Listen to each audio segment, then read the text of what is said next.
चला तर आज मी तुमच्यासोबत असा एक उपवासाचा पदार्थ शेअर करणार आहे की तुम्ही कधीच विचार केला नसेल की हा पदार्थ तुम्ही उपवासाला सुद्धा बनवू शकता. हो, आज आपण बनवणार आहोत साबुदाणा आणि बटाट्यापासून उपवासाची जलेबी. हो, तर जिलेबी आपण आज बनवणार आहोत आणि उपवासाला म्हणजे कुठलाही उपवास असू दे, फराळी जलेबी किंवा उपवासाची जलेबी तुम्ही याला बनवू शकता. एकदम सोप्या पद्धतीने अगदी 10 ते 15 मिनिटात तुम्ही मस्त रसरशीत आणि वरतून अशी कुरकुरीत ही उपवासाची जलेबी फक्त 2 ते 3 गोष्टींपासून बनवू शकता. यामध्ये अजिबात पनीरचा वापर नाही आहे किंवा खवा नाही आहे, मिल्क पावडर नाही आहे, फक्त आणि फक्त बटाटा वापरून आज आपण ही उपवासासाठीची मस्तपैकी रसरशीत अशी आणि तोंडात टाकताच विरघळणारी अशी ही जलेबी तयार करणार आहोत. त्याच्यामध्ये आतपर्यंत अगदी पाक मुरलेला आहे, बघू शकता. तर तुम्हालासुद्धा जर उपवासाच्या दिवशी काहीतरी गोड खाण्याची इच्छा होत असेल तर ही उपवासाची जलेबी तुम्ही अगदी 10 ते 12 मिनिटात तयार करू शकता. चला तर मग सुरुवात करूया आणि हो, व्हिडिओ शेवटपर्यंत बघा, खूप साऱ्या टिप्स तुमच्यासोबत मी शेअर केलेल्या आहेत. तर सगळ्यात अगोदर आपण एक पीठ तयार करून घेणार आहोत. तर ते पीठ कसं बनवायचं ते सांगते. पाव कप मी इथे घेतलेला आहे कच्चा साबुदाणा आणि पाऊण कप म्हणजे 3/4 कप तुम्हाला घ्यायची आहे भगर. तर आता हे भगरीचं आणि साबुदाण्याचं पीठ तुम्हाला या जलेबीमध्ये वापरायचं आहे. रेडीमेड जर असेल भगरीचं आणि साबुदाण्याचं पीठ ते सुद्धा तुम्ही इथे या रेसिपीसाठी वापरू शकता, पण आज मी इथे घरीच तयार केलं आहे. म्हणजे काय करायचं आहे, तुम्हाला 3 हिस्से किंवा 3 भाग भगर घ्यायची आहे आणि चौथा भाग तुम्हाला घ्यायचा आहे साबुदाणा. तर साबुदाण्याचं प्रमाण कमी ठेवायचं आहे आणि भगरीचं प्रमाण जास्त आहे. म्हणजे एका कपामधलं तुम्हाला पाव कप साबुदाणा आणि वरती कप भरेपर्यंत घ्यायची आहे भगर. आलं लक्षात? 3 हिस्से भगर आणि 1 हिस्सा घ्यायचा आहे साबुदाणा.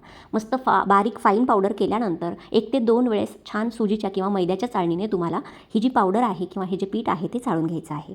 त्यानंतर आता हे भगरीचं आणि साबुदाण्याचं पीठ तयार आहे. मिक्सरच्या भांड्यामध्ये एक मध्यम आकाराचा उकडलेला बटाटा घेतलेला आहे.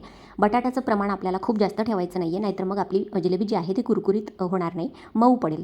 त्यासाठी एक मध्यम छोटा आकाराचाच बटाटा घेतलेला आहे, उकडून घेतला आहे आणि छोटे छोटे काप आपण मिक्सरच्या भांड्यामध्ये अशा पद्धतीने काढून त्याचे तुकडे करून घेतो आहे. वरची साल काढून घेतलेली आहे आणि जो बटाटा आहे त्याचे छोटे छोटे तुकडे का करायचे, तर मिक्सरला याच्या गाठी किंवा थोडे थोडे मोठ्या आकाराच्या गुठळ्या किंवा चंक्स राहू नये म्हणून. त्यानंतर आपण जे साबुदाण्याचं आणि भगरीचं पीठ तयार करून घेतलं आहे ते ह्याच्यामध्ये आपण 1 वाटी घालणार आहोत. तर एक मध्यम आकाराचा छोट्या आकाराचा बटाटा घ्यायचा आहे, 1 वाटी साबुदाणा आणि भगरीचं पीठ घ्यायचं आहे. त्यानंतर याच्यामध्ये 2 चमचे मी घालते आहे दही. तर दही खूप जास्त आंबट असेल तर 1 ते 1.5 चमचाच घाला, म्हणजे खूप जास्त आंबट नसावं.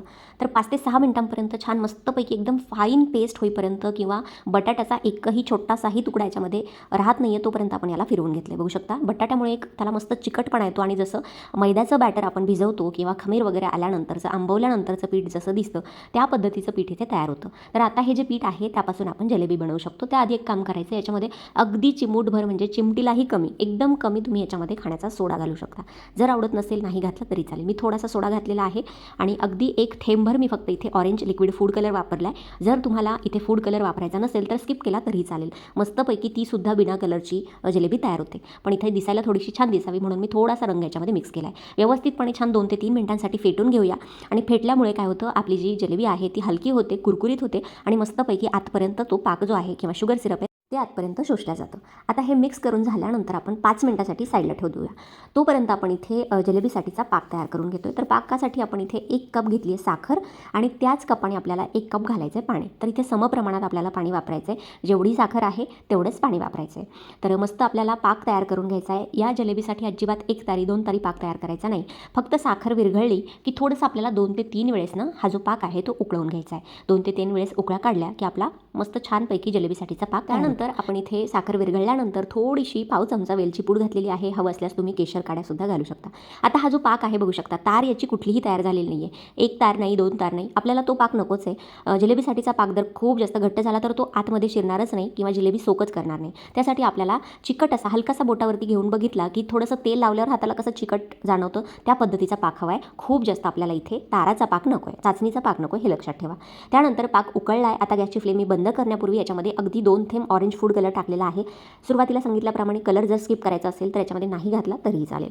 तर आता आपला पाक इथे तयार आहे. गॅसची फ्लेम बंद करून पाकाची कढई साईडला ठेवून देऊया आणि तोपर्यंत आपलं जे जिलेबीसाठीचं बॅटर आहे ते पण व्यवस्थितपणे 5 मिनिटांपूर्वी आपण ठेवून दिलेलं होतं. परत एकदा मिक्स करून घेऊया. छानपैकी मुरलंय बघू शकता. अशा पद्धतीने फेटून घेतल्यामुळे त्याला एक लवचिकपणा आणि मस्त एक चिकट असा तार येतो या पिठाला आणि याच्यामध्ये आपण बटाटा घातलाय त्याच्यामुळे हे होतं. नाहीतर भगरीचं पीठ खूप जास्त रसरशीत असताना त्याला एक बाइंडिंग येण्यासाठी सुद्धा बटाटा इथे काम करतो. आता ही जी जिलेबी आहे ती आपण कशाने पाडणार आहोत, तर मी इथे घेतली एक पायपिंग बॅग, जे केक डेकोरेशन वगैरे करण्यासाठी वापरतात ती बॅग घेतली आहे. तुमच्याकडे ही नसेल तर कुठलीही एखादी दुधाची पिशवी किंवा जी दूध आपल्या घरी येतं त्याची घेतली तरीही चालेल, किंवा मग एखादी घरातली प्लास्टिकची पिशवी घेतली तरी चालेल. त्याला थोडंसं कट करायचं बाजूनी आणि तुम्ही त्यानेसुद्धा ही जिलेबी तयार करू शकता. काहीच अवघड नाही आहे, खूप जास्त सोपी पद्धत आहे. तर आता ही जी पायपिंग बॅग आहे त्यामध्ये मी सगळं जिलेबीचं बॅटर इथे घालून घेतलं आहे. आता आपल्याला समोरनं थोडंसं टोक याचं कट करायचं आहे. खूप जास्त मोठं याचा छेद किंवा छिद्र करायचं नाही आहे, जास्त कट करायचं नाही आहे. व्हिडिओमध्ये दाखवते आहे तेवढंच बघू शकता. आणि मी याची जी रेषा आहे तीसुद्धा हातावर पाडून दाखवते, म्हणजे तुम्हाला अंदाज येईल याला किती कट करायचं आहे. खूप जास्त जाड जर कापलं तर मग मोठे मोठे वेडे आपल्या जिलेबीचे इथे तयार होतात. अगोदरच तेल गरम होण्यासाठी मी ठेवलेलं होतं. ही जिलेबी उपवासासाठीची जिलेबी हवं असल्यास तुम्ही इथे तुपामध्ये सुद्धा तळू शकता. तर अशा पद्धतीने गॅसची फ्लेम लो करायची आहे. तेल खूप जास्त तापलेलं नसावं जिलेबी घालताना, नाहीतर मग जिलेबीचे वेडे सुटतात. तर थोडंसं जिलेबी घालताना आपल्याला गॅसची फ्लेम लो करायची आहे आणि हलक्या हाताने गोल गोल शेप आपल्या जिलेबीचा नेहमी आपण तयार करतो त्या पद्धतीने जिलेबी इथे तेलामध्ये पाडून घ्यायची आहे. जिलेबी पाडून झाली की मग तुम्ही गॅसची फ्लेम थोडीशी मीडियम करू शकता. आणि हो, अजून एक महत्त्वाची टिप म्हणजे जिलेबी तळताना पसरट बुडाची कढई किंवा पॅन घ्यायचा आहे. आता तुम्ही बघू शकता भरपूर जागा याच्यामध्ये आहे आणि खूप जास्त वरपर्यंत सुद्धा तेल भरायचं नाही, कारण जिलेब्या आपल्या फ्लॅट असतात.